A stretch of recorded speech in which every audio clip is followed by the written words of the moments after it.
సంధ్యావేళ సమయంలో తదాస్తు దేవతలు తిరుగుతూ ఉంటారని, ఆ సమయంలో ఏది పడితే అది మాట్లాడకూడదని, ముఖ్యంగా అశుభం మాట్లాడకూడదని అంటూ ఉంటారు.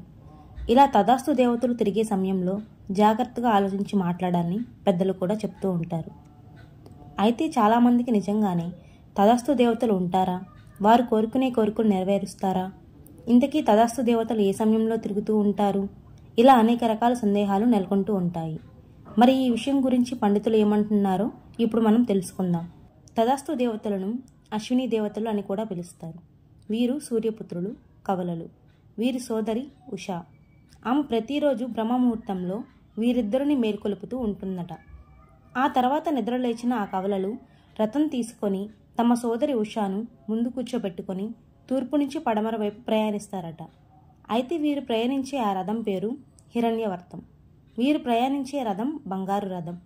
వారు ఆ బంగారు రథంలో ప్రయాణిస్తూ చేతిలో బెత్తం పట్టుకొని యజ్ఞం చేసే ప్రదేశానికి విచ్చేస్తారట.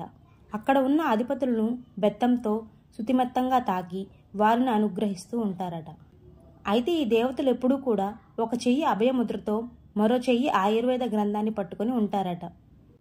వీరినే దేవతల వైద్యులు అని అంటారు. అయితే ఈ దేవతలు ఒక ప్రత్యేకమైన సమయంలో భూలోకం మొత్తం సంచరిస్తూ ఉంటారట.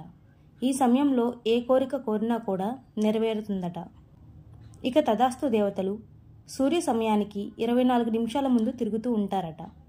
అలాంటి సమయంలో ఓం శ్రీ అశ్వినేయ నమః అనే మంత్రాన్ని జపించి మనసులో కోరిక కోరుకోవడం వల్ల అనుకున్నవి జరిగి మనం కోరిన కోరికలు జరిగేలా తదాస్తు దేవతలు నెరవేరుస్తారట.